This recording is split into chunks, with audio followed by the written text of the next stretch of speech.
Hello students, welcome to my channel NCERT expert. आज हम कर रहे हैं क्लास 7th का मैथमेटिक्स का चैप्टर 3 है हमारा डाटा हैंडलिंग। इसकी एक्सरसाइज हमारी 3.2 कंप्लीट हो चुकी है। आज हम करेंगे इससे आगे का use of bar graphs with a different purpose. तो इसमें हम बार ग्राफ को यूज़ करना सीखेंगे। We have seen last year how information collected could be first arranged in a frequency distribution table and then this information could be put as a visual representation in the form of pictographs और bar graph। तो हमने information को कैसे collect करते हैं ये हम last year कर चुके हैं, और उसके बाद उसको हम फ्रीक्वेंसी टेबल में कैसे अरेंज करते हैं और उस इन्फॉर्मेशन को हम पिक्टोग्राफ की फॉर्म में या बार ग्राफ की फॉर्म में रिप्रेजेंट करते हैं। तो पिक्टोग्राफ और बार ग्राफ में क्या डिफरेंस होता है? पिक्टोग्राफ होता है पिक्टोरियल रिप्रेजेंटेशन, और बार ग्राफ के अंदर क्या होता है कि इसके अंदर बार्स बनाए जाते हैं, they are of uniform breadth.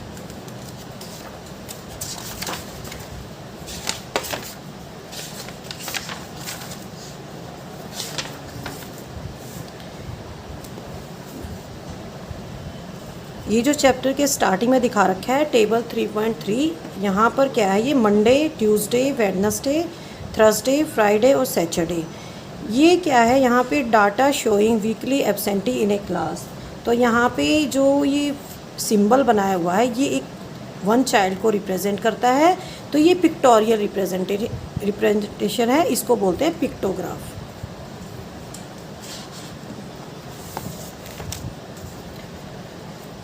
You can look at the bar graphs and make deduction about the data. आप बार ग्राफ को देख के उससे आप डाटा के बारे में रिजल्ट्स निकाल सकते हैं।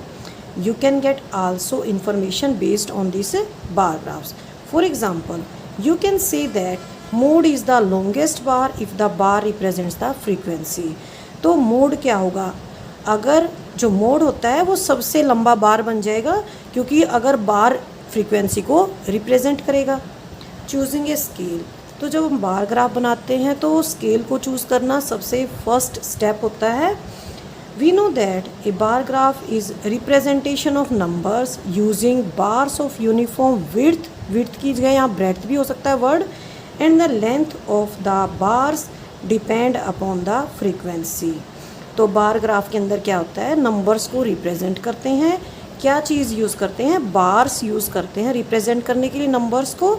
उनकी जो विड्थ होती है वो यूनिफॉर्म होती है, सेम होती है, और जो लेंथ होती है उनकी वो किस चीज़ पे डिपेंड करती है? वो फ्रीक्वेंसी के ऊपर डिपेंड करती है।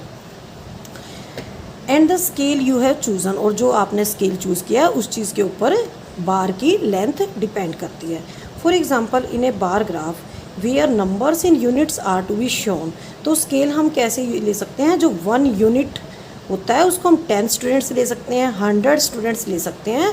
जैसे हमारा डाटा दिया हुआ है उसके अकॉर्डिंगली हम स्केल चूज़ कर सकते हैं। तो हम बार ग्राफ कैसे बनाते हैं इसको हम एग्जांपल्स के द्वारा समझेंगे। एग्जांपल नंबर 8 दिया हुआ है पेज नंबर 69 पे। 200 students of 6th and 7th class. 6th और 7th क्लास के टोटल स्टूडेंट्स हैं 200। Were asked to name their favourite colour. उनसे पूछा जाता है कि तुम्हारा फेवरेट कलर क्या है। उनसे कलर क्यों पूछा जाता है, उनका फेवरेट कलर? क्योंकि डिसाइड करना है कि जो स्कूल की बिल्डिंग है उसका कलर कैसा होना चाहिए। Results are shown in the following table. तो ये जो रिजल्ट्स हैं ये टेबल के द्वारा शो किए गए हैं। Represent the given data on A bar graph. हमें इस डाटा को बार ग्राफ पर रिप्रेजेंट करना है। तो फेवरेट कलर हैं red, green, blue, yellow, orange, और नंबर ऑफ़ स्टूडेंट्स हैं जो रेड कलर को लाइक करते हैं 43 हैं, ग्रीन को 19 स्टूडेंट लाइक करते हैं, ब्लू को 55, येलो को 49 और ऑरेंज कलर को 34 स्टूडेंट्स लाइक करते हैं। Answer the following question with the help of bar graph. तो सबसे पहले हम बार ग्राफ बनाएंगे, उसके बाद जो ये फर्स्ट और सेकंड क्वेश्चन हैं उनका हम आंसर देंगे। तो सबसे पहले मैंने बताया था कि बार ग्राफ बनाने से पहले जो स्केल होता है ये हमारा सबसे पहला स्टेप होता है। तो पहले हम स्केल चूज़ करेंगे। तो हम स्केल 0 से शुरू करते हैं। ठीक है। और यहाँ पे जो सबसे बड़ी वैल्यू है वो हमारी कितनी है, 55 है, ठीक है। तो हम जो हमारा वाई एक्सिस है इसको हम 55 से ऊपर तक लेके जाएंगे, हम इसको 60 तक लेके जाएंगे, ठीक है। और हम यहाँ पे 0 के बाद 10 की हमें इंक्रीमेंट लेंगे और हमने ये बिल्कुल इक्वल गैप रखना है इसके अंदर। इस साइड हम हॉरिजॉन्टल जो हमारा लाइन है इस पे हम क्या लेंगे, कलर्स लेंगे, जो अलग अलग 5 कलर्स दिए हुए हैं, ठीक है। तो स्केल हो जाएगा हमारा 1 unit is equal to 10 students. तो ये हमने बार ग्राफ के ऊपर ये रिप्रेजेंट किया है कि रेड कलर कितने स्टूडेंट लाइक करते हैं और ऐसे ही जो अलग अलग कलर हैं वो कितने स्टूडेंट्स के द्वारा लाइक किए जाते हैं, ठीक है। अब हम जो हमारे क्वेश्चंस हैं उनका हम आंसर दे सकते हैं। Which is the most preferred colour and which is the least preferred. तो सबसे पसंदीदा कलर कौन सा है और कौन सा ऐसा कलर है जिसको बहुत ही कम बच्चे पसंद करते हैं। तो हम यहाँ इस बार ग्राफ से ही पता लगाएंगे।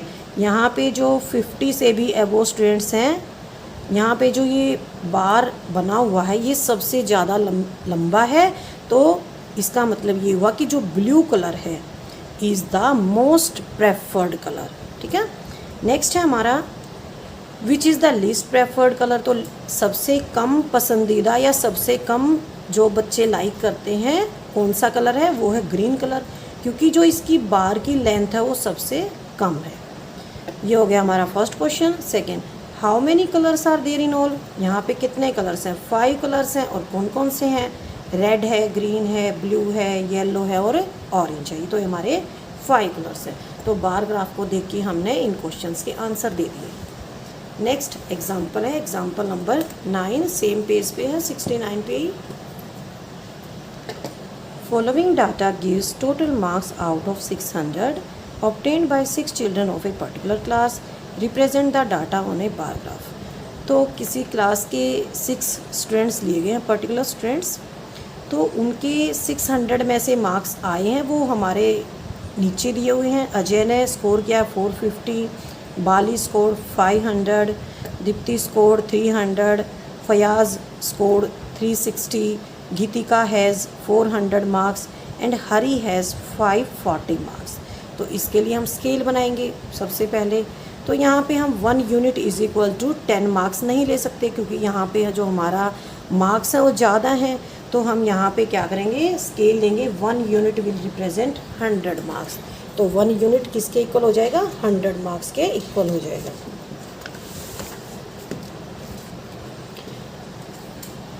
तो 1 unit is equal to 100 marks. Horizontal हम स्टूडेंट्स के नाम लिखेंगे और वर्टिकली हम क्या करेंगे, मार्क्स लेंगे आउट ऑफ 600, ठीक है। तो अगर हमसे बार ग्राफ के बेस पे कोई क्वेश्चन पूछा जाता है तो हम इसको इजीली बता सकते हैं। जैसे अगर ये पूछा जाता है कि कौन सा स्टूडेंट ऐसा है जिसके सबसे कम मार्क्स हैं, तो हम क्या बताएंगे, दीप्ति के सबसे कम मार्क्स हैं, क्योंकि जो ये बार है ये सबसे कम लेंथ का है, ठीक है। और अगर ये पूछा जाता है कि कौन से स्टूडेंट ने सबसे ज़्यादा स्कोर किया है, तो हम क्या बताएंगे, हरी हैज़ स्कोर्ड मैक्सिमम मार्क्स, क्योंकि जो बार की लेंथ है वो सबसे ज़्यादा है। तो ये तो हो गए हमारे बार ग्राफ जो हमने सिंगली बनाए हैं। अब हम ड्रॉ करेंगे डबल बार ग्राफ। तो डबल बार ग्राफ का फंक्शन क्या होता है कि हमें 2 अलग अलग डाटा को हम कंपेयर कर सकते हैं। Consider the following 2 collections of the data giving the average daily hours of sunshine of 2 cities. हमें 2 शहर दिए हुए हैं, मार्गेट और एबरडीन, ठीक है। और ये कहाँ पे लाई करते हैं, साउथ पोल पे लाई करते हैं। और यहाँ पे केवल सनशाइन का जो टाइम होता है वो केवल कुछ ही घंटे का होता है। तो जनवरी से लेकर दिसंबर तक दोनों सिटीज़ का एवरेज आवर ऑफ सनशाइन दे रखा है, ठीक है। अगर हम इन दोनों का अलग अलग बार ग्राफ बनाते हैं तो हम कुछ क्वेश्चंस का इजीली आंसर दे सकते हैं। जैसे in which month does each city has maximum sunlight? हमें बताना है कि हर एक शहर में मैक्सिमम जो सनशाइन है वो किस महीने में होता है। तो हम इजीली बता सकते हैं, मार्गेट में जून के महीने में सबसे ज़्यादा सनशाइन होता है, एवरेज आवर्स होते हैं सबसे ज़्यादा। और एबरडीन में होता है, एबरडीन में भी जून में ही होता है। ठीक है, नेक्स्ट है हमारा question, in which months does each city has minimum sunlight? और कौन से ऐसे महीने हैं जब दोनों शहरों में बहुत ही कम आवर्स होते हैं सनशाइन के? तो मार्गेट में जनवरी में होता है और दिसंबर में।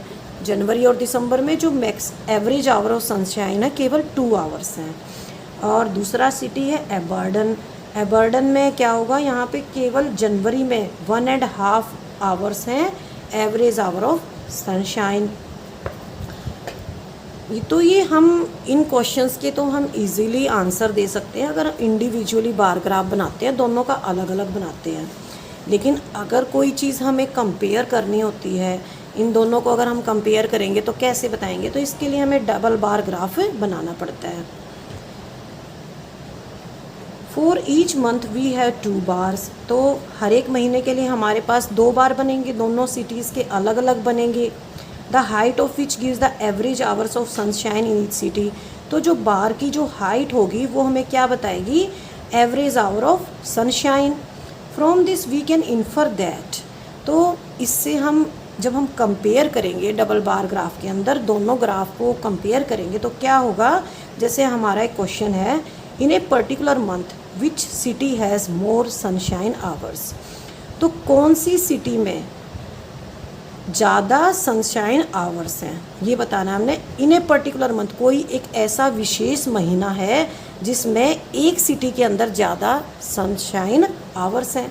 तो इसका आंसर होगा we can infer that except for the month of April. केवल अप्रैल के महीने को छोड़कर, तो अप्रैल क्या है? एक पर्टिकुलर मंथ है।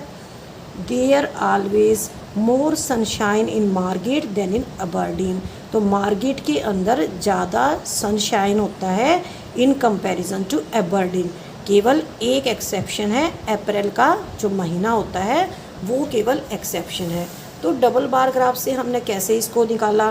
देखिए, जो ये लाइट कलर का है ये मार्गेट का बार ग्राफ बनाया हुआ है। जो लाइट कलर के जो बार्स बने हैं ये मार्गेट के हैं, ठीक है। और एबरडीन के क्या है? ये शेडिड पोर्शंस हैं।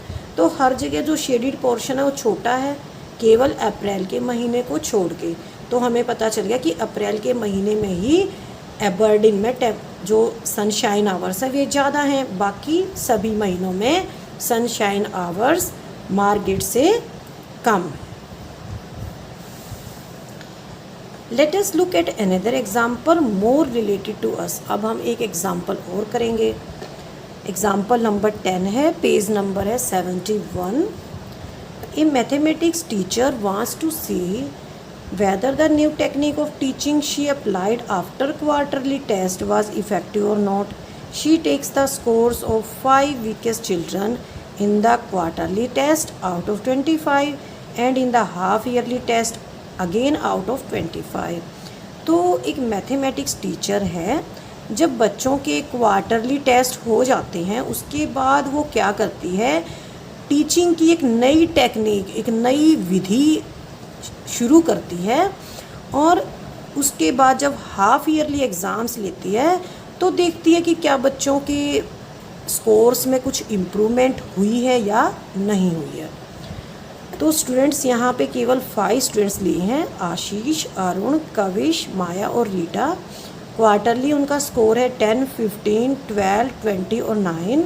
हाफ ईयरली उनका स्कोर बढ़ रहा है, 10 से 15 है, 15 से 18 है, 12 से 16 है, 20 से 21 और 9 से 15 है।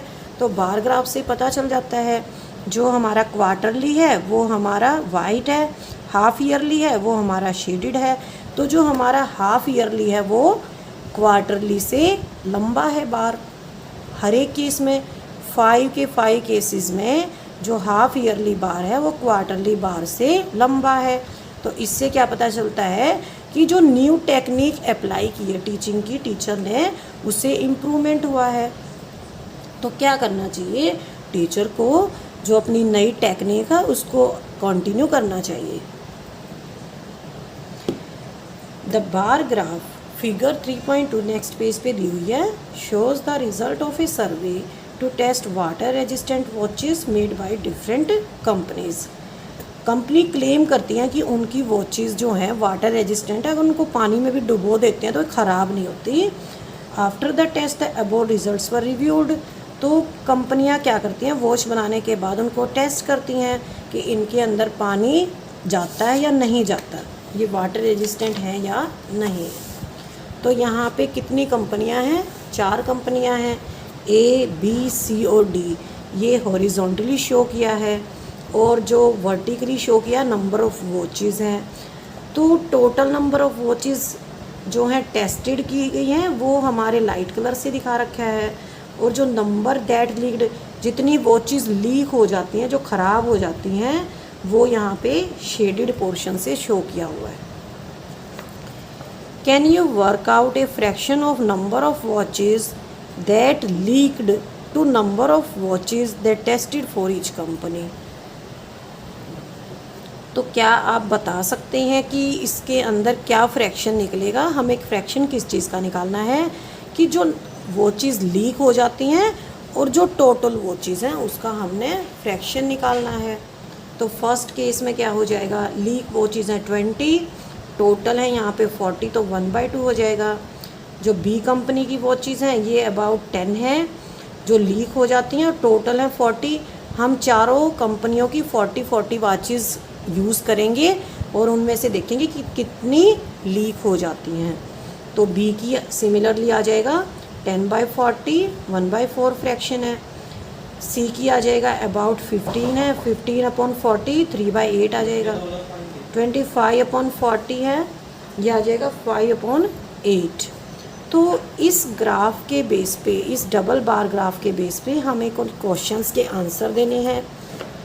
Can you tell on this basis which company has better watches. तो जिस कंपनी की वॉचेस बेटर हैं तो इसका मतलब क्या है कि उनकी जो वॉचेस लीक हुई हैं वो कम से कम होंगी।